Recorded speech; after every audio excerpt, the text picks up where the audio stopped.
নমস্কার, কেমন আছেন সবাই? আমি বাবলি। আমার নতুন একটা ব্লগে আপনাদের সবাইকে স্বাগতম। নতুন একটা দিন, নতুন একটা ব্লগ। আশা করি সবার ভালো লাগবে। আর আজকের বারটা হচ্ছে বুধবার, তো তাড়াতাড়ি করে রান্নাঘরে যেতে হবে। তো ভাবলাম একটু এদিকে এসেছি, তাই দেখুন আমার ফুল গাছটা কত ফুল ফুটেছে, কি সুন্দর দেখতে লাগছে। অবশ্য রোদটা পড়েছে বলে অতটা ভালো বোঝা যাচ্ছে না ক্লিয়ার। আর এই যে দেখুন কি সুন্দর দেখতে। এটা কিন্তু দু রকমের কালার আছে এর মধ্যে। তো যেটা ফোটে সকালে সেটা তখন ওই কমলা কমলা রং থাকে, আর বিকেলে সেটা লাল হয়ে যায়। আর যে সোনামায় টিফিন করেছি আজকে রুটি আর আলু ভাজা, তো তাড়াতাড়ির জন্য আলু ভাজা কিন্তু আমি হলুদই দিতে ভুলে গেছি। একটু রুটি মুখে নে, তাড়াতাড়ি আয়, জলদি আয়, গাড়ি চলে আসবে। আবার কেন ওইদিকে যায় রে?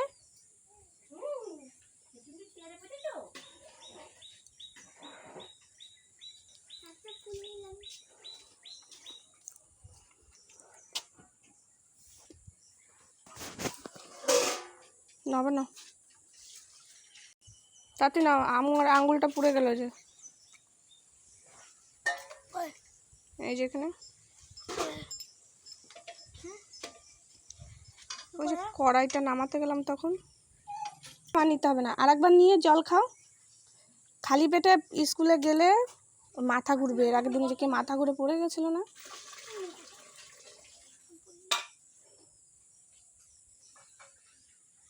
তাতে খাও। তো যে সোনামার গাড়ি এসেছিল, তো সোনামা ওই যে চলে যাচ্ছে।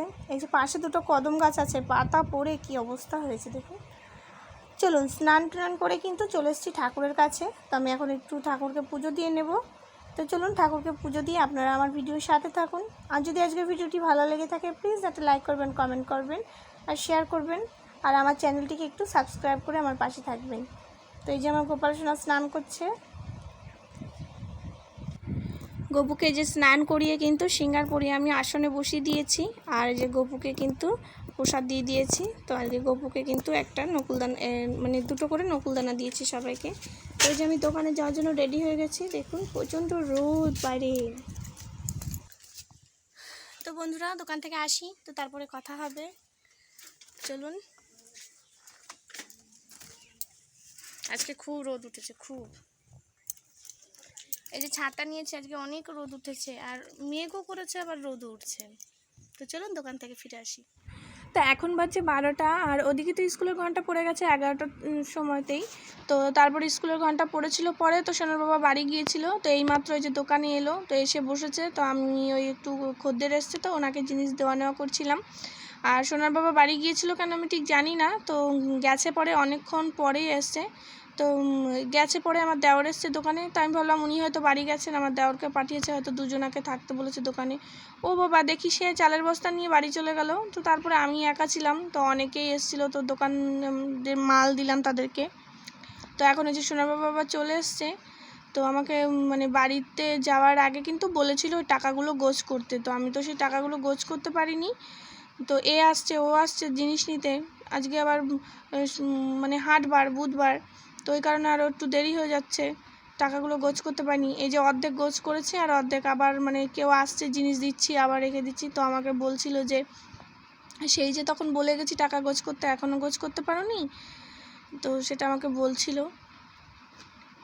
তো আমি টাকাগুলো একটু গোছ করে নিই, কারণ সব টাকাগুলো এলোমেলো হয়ে আছে। তো ওই 10 টাকার জায়গায় 10 টাকা, তারপরে 50 টাকার জায়গায় 50 টাকা, তো এইভাবে থাক করে তো টাকাগুলো গোছ করছিলাম। তো টাকা গোছ করতে করতে আমার কপালের মধ্যে না সেই একটা এমন জোরে চমকে উঠলো, সে আর বলার মতো না। তো তারপর সোনার বাবা জিজ্ঞাসা করলো যে কী হলো। তো আমি বললাম যে মাথায় সেই বিদ্যুৎ চমকানোর মতন চমকে গেল। তো চলুন টাকাগুলো গোছ করা হয়ে গেছে, আমি রেখে দেবো। তো এরপরে আমি বাড়ি যাব। তো গার্ডারটা লাগিয়ে রাখি, দাঁড়ান। তবে একটু মজা করছিলাম, একটু বসেছিলাম আমি। তো তারপরে একটু ক্যামেরাটা নিয়ে আমার মুখ চুপটা দেখছিলাম আর একটু ভিডিও করছিলাম। তো সোনার বাবা বলছে হ্যাঁ সবসময় শুধু ফোনটা টানিয়ে দিয়ে বসে থাকে।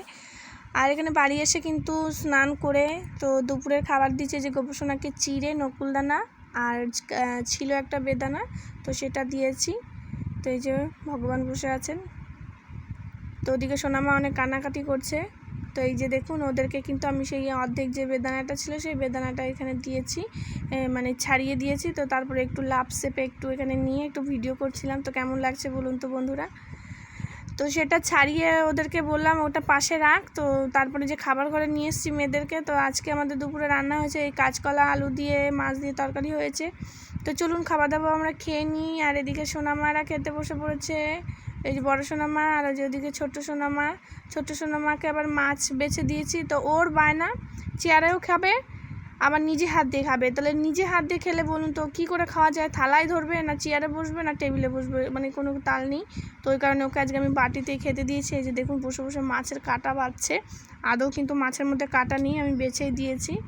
এই যে আমি ক্যামেরাটা ওর দিকে ধরেছি বলে ওরা আমাকে দেখাচ্ছে, পাকা বুড়ি তো একটা, ওই জন্য। তো ওকে আজকে আমি বাটিতেই ভাত দিয়েছি, ওরা আজকে বাটিতেই খাবার জুটেছে, কারণ থালাতে আমি ইচ্ছা করে দিইনি, থালাতে দিলে থালাটা ধরতেও সমস্যা হয় ওই কারণে। তো ওই কারণে বাটিতে ভাত দিলাম। তো এই যে খাচ্ছে দেখুন।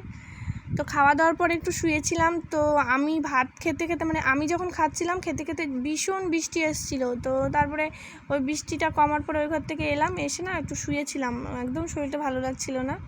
তো তারপরে এখন কিন্তু বাজে 6:30 মতন। তো এই যে এর আগের দিনের কিন্তু ব্লাউজটা আমার অর্ধেক হয়েছিল। তো এই যে দেখুন কত সুন্দর হয়েছে ব্লাউজটা।